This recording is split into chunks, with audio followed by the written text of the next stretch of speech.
Look, Balthazar. That bright star ahead of us. It is the star of Christmas. It will guide us on our way. Gaspar, you fucking idiot. That's not a star, that's the moon.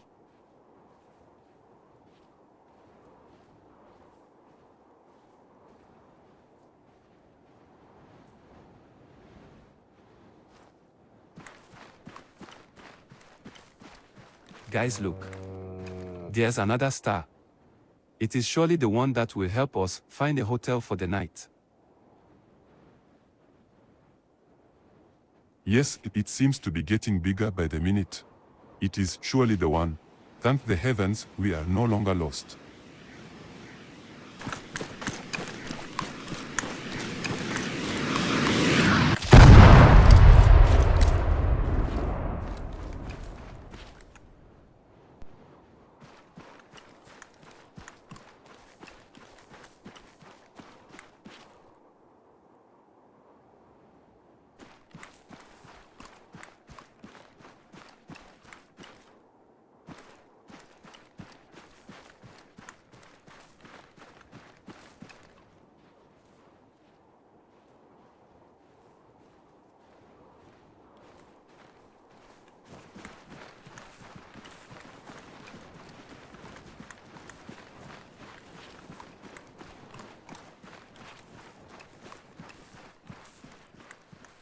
Hi, this is Rick. Sorry I haven't been posting for the last 3 months. We had a sad thing happen in our family. My mom passed away in October, and so things have been a little hectic in the last 3 months. Okay, so this is a new script which I just finished called ROS Spawn Camp, which allows you to set up a camp for the night or wherever you are on the map. It's currently 3 minutes to 9. So I'm going to set up camp here.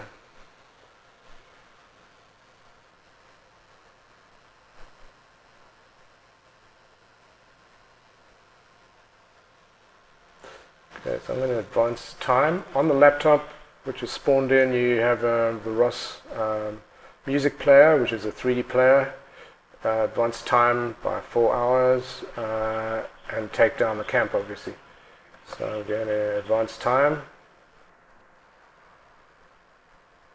I'm going to advance to 5 o'clock just to make it a little bit easier to see what the camp looks like.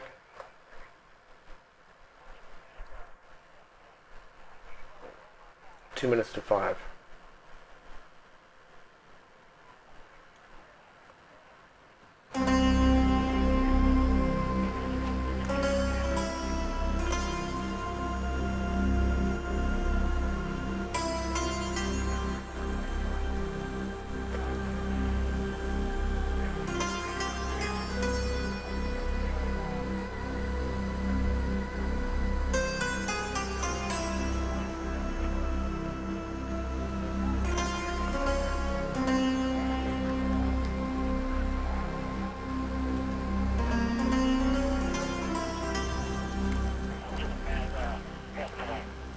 The ambient military radio, as you can see.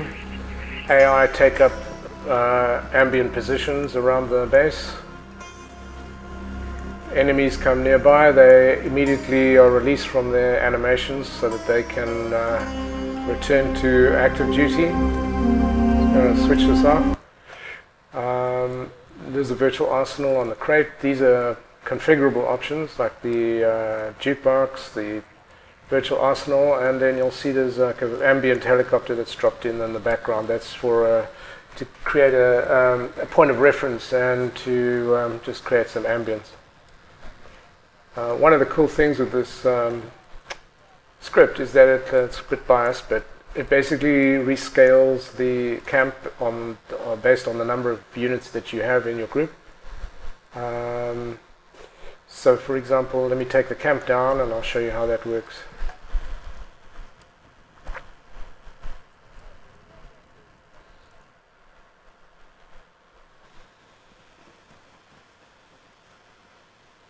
Okay, I'm going to rescale the group.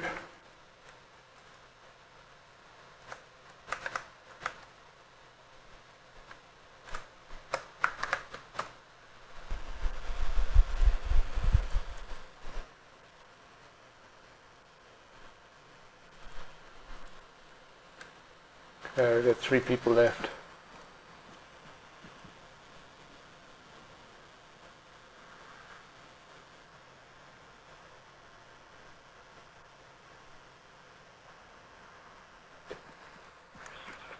So you can see there are 3 of us, 3 tents, 3 chairs, a table, a few other things.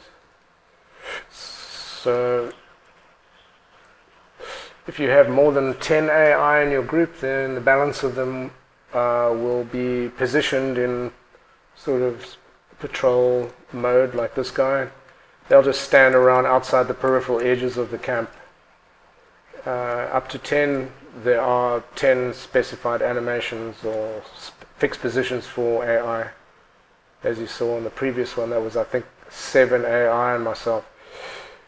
No AI, well then obviously you don't have a problem. Players can just do whatever they want, sit down, play some music. You can customize the jukebox obviously with your own songs, and so on. The script makes use of 2 biz functions, really good functions. One is bizfunc grabber and bizfunc mapper. The grabber grabs the objects in an array, and the mapper then essentially remaps the objects relatively in relative position to each other. The script won't let you build a camp if you're on a obviously a hilly area or whatever. It looks at the surface normal of the terrain. Let's stand a bit closer here. It looks at the surface normal, and if the gradient is more than about 10 degrees, it won't let you build. The reason for that is because obviously objects will fall off the table, and it gets. I hard code most of the objects by attaching them to the table, but obviously it wouldn't look very realistic if the table's like at a 20-degree angle and things are not rolling off the table. So when you build a camp, you obviously should build it on a really flat area. If there are rocks or trees or bushes in the way, the script will clear that for you automatically. So I'm going to show you how these functions work. Okay, before I show you the object grabber and mapper functions and how they work, I thought I'd just quickly go through the script and show you the features of the ROS Spawn Camp. Okay, so in the header there's a installation instructions, which I'm not going to go through right now. I'll just go through the features again. Lets you quickly set up a camp for the night, time advance on a laptop. Basically it's a plus 4-hour interval each time you run it. So supports up to 10 AI units in ambient animations around the camp. Beyond 10, as I said, are spawned around the camp on the peripheral edge. ROS Jukebox, which is a 3D sound player, which is on the spawned laptop, which is it's an optional thing. Virtual Arsenal on the crate, adds ambient heli-rec, which is for point of reference and some ambience. The camp auto resizes based on the number of group units. You can pack up the camp, obviously. These functions on the laptop. You can sit down in chairs, start a fire. It's got ambient military radio sound effects and so on. Customizable features. You can switch off the AI animations if you don't want AI to be in the camp, just rather on the outside edge. You can switch them off. You can exclude the jukebox. You can disable the heli-rec, and you can include or exclude the virtual arsenal on the crate. Other thing is, if you're running cup core, there will be an additional few heli-recs that it can choose from randomly to place down near the camp. The object grabber outputs an array such as this. These are all the objects and relative offset positions and rotations for each of the objects. We're just going to have a look at the wiki. The mapper. This is the function that processes the array and positions the objects and creates the objects. The grabber, fairly easy to run. Just grab this line, create your master camp or group of objects, collection of objects. it gets the position of the player, 20-meter radius, and true is for using the retain orientation of the objects. I'm going to use that just now. So we jump back into the area. So I'm going to create a little camp here to show you how it works. So we want some dome tents.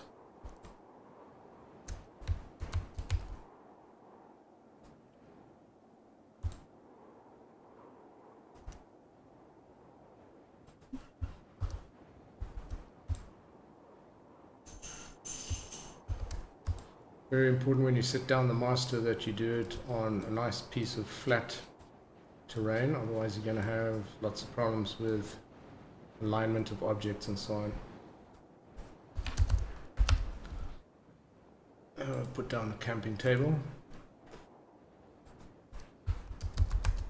and some chairs.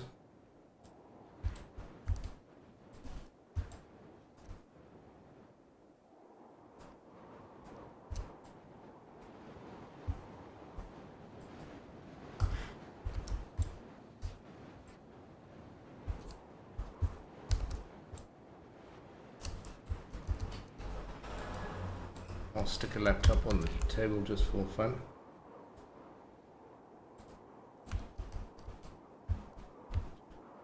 Okay. So there's our little camp. You need to make sure that in your master that you allow enough space for easy movement around the camp. Obviously you don't need to use this to make a camp. You could use this to create any collection of objects that you want to be able to map to or respawn. Okay, so let me jump into the mission. Now I'm going to grab these objects, so I'll stand in the middle. Okay. You can see it's dumped out an array, which I think, yeah, is on the clipboard. So now if we jump back into your favorite editor, paste this down, set the syntax to SQF, get rid of this, give this array a reference. We'll just call them objects.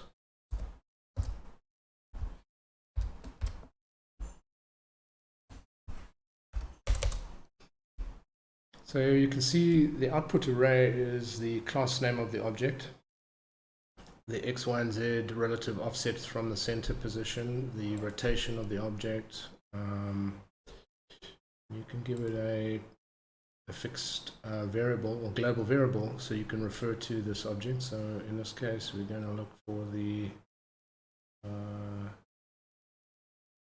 laptop.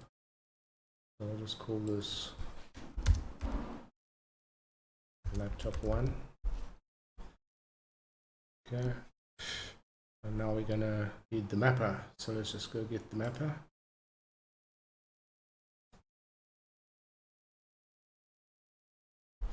Actually easier, I'm gonna grab the mapper from my script.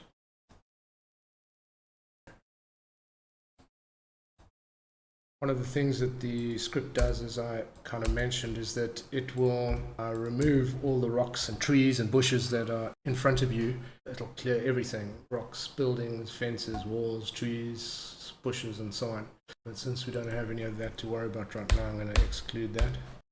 Grab the position of the player as well, or relative position.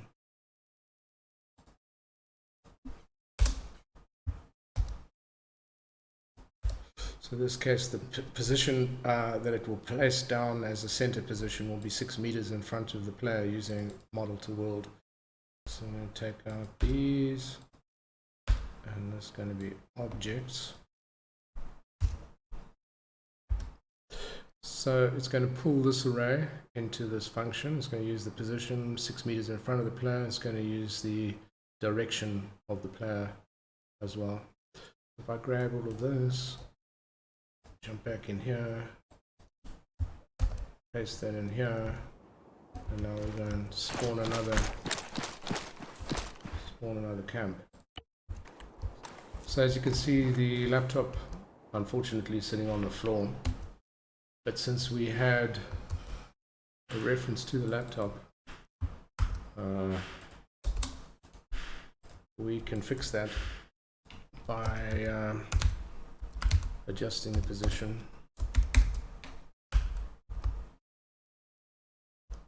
In fact, what we're going to do is we're going to adjust it and we're going to attach it to the table.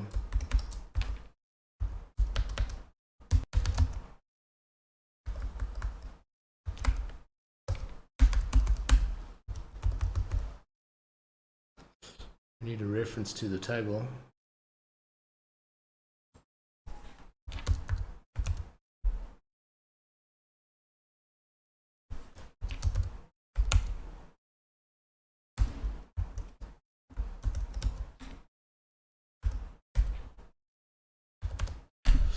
Not sure if that's exactly the right height, but let's just have a look.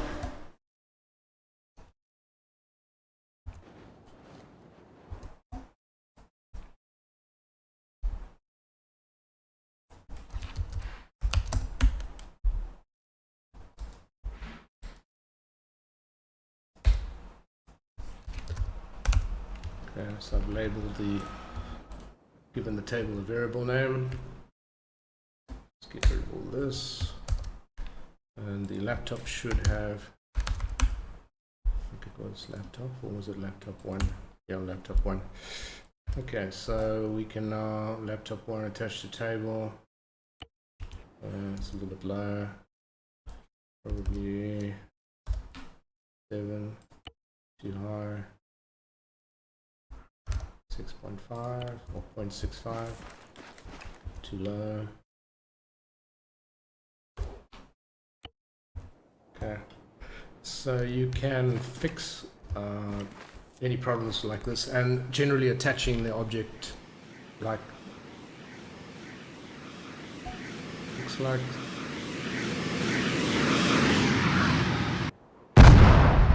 the three dumb men just took another one for the team.